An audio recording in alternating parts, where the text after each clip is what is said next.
ਇਸ ਟਾਈਮ ਤੁਰਕੀ ਦੇ ਸ਼ਹਿਰ ਕਪਾਡੋਕੀਆ ਦੇ ਵਿੱਚ ਮੌਸਮ ਇੰਝ ਹੈ ਕਿ ਜਿਵੇਂ ਦਸੰਬਰ ਚੱਲਦਾ ਪਿਆ। ਜੂਨ ਚੜ੍ਹ ਗਿਆ ਲੇਕਿਨ ਸਰਦੀ ਇੰਝ ਜਿਵੇਂ ਪੋਹ ਚੱਲਦਾ ਪਿਆ। ਮੈਂ ਜਿਹੜੀ ਜਗ੍ਹਾ ਖਲੋਤਾ ਵਾਂ ਤੁਰਕੀ ਦਾ ਕਸਬਾ ਪਿੰਡ ਕਹਿੰਦਾ ਮੈਂ ਇਹਨੂੰ, ਮੈਂ ਤੁਰਕੀ ਦਾ ਸ਼ਹਿਰ ਨਹੀਂ ਕਹਿੰਦਾ, ਪਿੰਡ ਕਪਾਡੋਕੀਆ। ਇਹ ਮਸ਼ਹੂਰ ਹੈ। ਇੱਥੇ ਉਹ ਗੁਬਾਰੇ, ਮੇਰਾ ਮਤਲਬ ਉੱਡਦੇ ਨੇ, ਲੋਕੀ ਵਿੱਚ ਉਹ ਥੱਲੇ ਬਕਸ ਬਣਿਆ ਹੁੰਦਾ, ਉਹਦੇ ਵਿੱਚ ਬਹਿ ਕੇ ਨਾਲੇ ਇੰਜੋਏ ਕਰਦੇ ਨੇ, ਨਾਲੇ ਕਪਾਡੋਕੀਆ ਸ਼ਹਿਰ ਦੀ ਸੈਰ ਕਰਦੇ ਨੇ।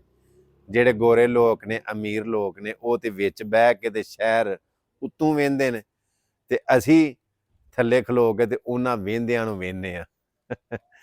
ਇਹ ਜਿਹੜਾ ਸ਼ਹਿਰ ਹੈ, ਇਹ ਵੇਖੋ ਨਾ ਕਿੱਡੀ ਖੂਬਸੂਰਤੀ। ਇਹ ਦੀਵਾਰਾਂ ਦੇ ਨਾਲ ਉਹਨਾਂ ਰਵੇਲਾਂ ਚਾੜੀਆਂ ਨੇ ਫੁੱਲਾਂ ਦੀਆਂ, ਔਰ ਪੱਥਰਾਂ ਦੇ ਮਕਾਨ ਬਣਾਏ ਨੇ। ਉਹ ਪਿੱਛੇ ਪਹਾੜ ਤੁਹਾਨੂੰ ਨਜ਼ਰ ਆਉਂਦਾ ਪਿਆ, ਉਹ ਜਿਹੜਾ ਵਿਲਾ ਹੈ। ਇਸੇ ਤਰ੍ਹਾਂ ਪਿਛਲੀ ਸਾਈਡ ਦੇ ਉੱਤੇ ਜੇ ਵੇਖੀਏ, ਉਹ ਜਿਹੜੇ ਨਜ਼ਰ ਆਉਂਦੇ ਨੇ ਪਿਆ ਜਿਵੇਂ ਅਸਾਰੇ ਕਦੀਮਾ, ਯਾਨੀ ਪੁਰਾਣੀਆਂ ਬਿਲਡਿੰਗਾਂ ਨੇ ਜਿਵੇਂ ਹੁੰਦੀਆਂ।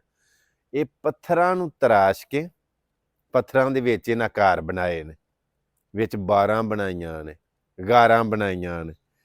ਪੱਥਰਾਂ ਯਾਨੀ ਪਹਾੜਾਂ ਨੂੰ ਤਰਾਸ਼ ਕੇ, ਖੋਤਰ ਕੇ, ਵੱਢ ਕੇ, ਕੱਟ ਕੇ ਵਿੱਚ ਇਹਨਾਂ ਨੇ ਰੈਸ਼ਾਂ ਬਣਾਈਆਂ ਨੇ, ਹੋਟਲ ਬਣਾਏ ਨੇ। ਔਰ ਇਹ ਜਿਹੜਾ ਸ਼ਹਿਰ ਹੈ ਬਿਲਕੁਲ ਹਮਵਾਰ ਨਹੀਂ, ਇਹ ਇੰਜ ਪਹਾੜੀ ਸਿਲਸਿਲਾ ਜਿਵੇਂ ਉੱਚਾ ਨੀਵਾਂ। ਔਰ ਇੱਥੋਂ ਦੇ ਲੋਕ ਬੜੇ ਚੰਗੇ ਨੇ। ਮੈਨੂੰ ਇੱਕ ਗੱਲ ਯਾਦ ਆ ਗਈ, ਇੱਕ ਦਫਾ ਮੈਂ ਇੱਕ ਮੁਲਕ ਗਿਆ, ਸ਼ਿਪ ਤੋਂ ਜਦੋਂ ਮੈਂ ਲੱਥਾ ਨਾ, ਤੇ ਅੱਗੇ ਟੈਕਸੀ ਵਾਲਾ ਸੀ, ਉਹਨੇ ਜਨਾਬੇ ਵਾਲੀ ਫੌਰਨ ਮੇਰਾ ਬੈਗ ਫੜ ਕੇ ਆਪਣੀ ਟੈਕਸੀ 'ਚ ਰੱਖਿਆ, ਨਾਲ ਬੜੇ ਅੱਛੇ ਅਖਲਾਕ ਨਾਲ ਪੇਸ਼ ਆਇਆ। ਜਦੋਂ ਮੈਂ ਉੱਥੇ ਗਿਆ ਨਾ, ਜਿਹੜੇ ਮੁੰਡੇ ਕੋਲ ਜਾਣਾ ਸੀ, ਤੇ ਮੈਂ ਕਿਹਾ ਯਾਰ ਇੱਥੋਂ ਦੇ ਤਾਂ ਲੋਕ ਬੜੇ ਚੰਗੇ ਨੇ, ਬੜਾ ਉਹ ਅਖਲਾਕ ਨਾਲ ਮੈਨੂੰ ਟੈਕਸੀ ਵਾਲਾ ਮਿਲਿਆ, ਪੇਸ਼ ਆਇਆ, ਜਿਹੜਾ ਮੇਰਾ ਫੁੱਫੀ ਦਾ ਪੁੱਤਰ ਸੀ। ਉਹਨੇ ਫਿਰ ਇੱਕ ਗੱਲ ਕੀਤੀ, ਉਹਨੇ ਆਖਿਆ ਵੈਸ ਭਾਈ, ਜਿਹਨੂੰ ਤੁਹਾਡੇ ਕੋਲੋਂ ਕੋਈ ਮੁਨਾਫਾ ਹੁੰਦਾ ਨਾ, ਉਹਦਾ ਅਖਲਾਕ ਇੰਝ ਹੀ ਹੁੰਦਾ। ਅਖਲਾਕ ਦਾ ਪਤਾ ਤੇ ਉਦੋਂ ਲੱਗਦਾ ਜਦੋਂ ਤੁਹਾਡੇ ਕੋਲੋਂ ਕਿਸੇ ਨੂੰ ਪਤਾ ਹੋਵੇ ਕਿ ਮੈਨੂੰ ਇਹਦੇ ਕੋਲੋਂ ਕੋਈ ਕੰਮ ਨਹੀਂ, ਕੋਈ ਫਾਇਦਾ ਨਹੀਂ। ਅਸਲ ਅਖਲਾਕ ਦਾ ਪਤਾ ਤੇ ਲੱਗਦਾ ਉਦੋਂ।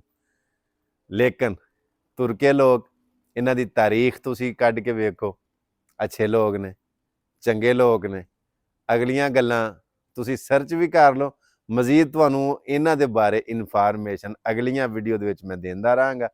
ਫਿਲਹਾਲ ਇਹ ਦੁਆ ਕਰੋ ਕਿ ਸਵੇਰੇ ਉਹ ਜਿਹੜੇ ਗੁਬਾਰੇ ਨੇ ਉਹ ਉੱਡ ਪੈਣ। ਬਾਰਿਸ਼ ਦੀ ਵਜ੍ਹਾ ਤੋਂ ਜਾਂ ਹਵਾ ਦੇ ਦਬਾਅ ਦੀ ਵਜ੍ਹਾ ਤੋਂ ਗੁਬਾਰੇ ਉਹ ਨਹੀਂ ਉਡਾਉਂਦੇ, ਕਿਉਂਕਿ ਜਿੰਨੇ ਗੁਬਾਰੇ ਹਵਾ ਦੇ ਵਿੱਚ ਹੁੰਦੇ ਨੇ, ਅਗਰ ਹਵਾ, ਤੂਫਾਨ, ਹਨੇਰ ਆਵੇ, ਉਹ ਆਪਸ ਦੇ ਵਿੱਚ ਵੱਜ ਕੇ ਖਰਾਬ ਹੋ ਸਕਦੇ ਨੇ, ਯਾਨੀ ਕਿ ਨੁਕਸਾਨ ਹੋ ਸਕਦਾ। ਸਿਰਫ ਪਾਕਿਸਤਾਨੀ ਤੇ ਨਹੀਂ ਆਉਂਦੇ, ਇੱਥੇ ਗੋਰੇ ਵੀ ਆਉਂਦੇ ਨੇ। ਉਹ ਇਨਸਾਨੀ ਜਾਨ ਨੂੰ ਇਹ ਲੋਕ ਬੜੀ ਤਰਜੀਹ ਦਿੰਦੇ ਨੇ। ਜੇ ਉਹ ਗੁਬਾਰੇ ਸਵੇਰੇ ਨਾ ਉੱਡੇ, ਸਾਨੂੰ ਕੱਲ੍ਹ ਦਾ ਦਿਨ ਫੇਰ ਇੱਥੇ ਇੰਤਜ਼ਾਰ ਕਰਨਾ ਪੈਣਾ ਇੱਕ ਉਹ ਮੰਜ਼ਰ ਵੇਖਣ ਵਾਸਤੇ।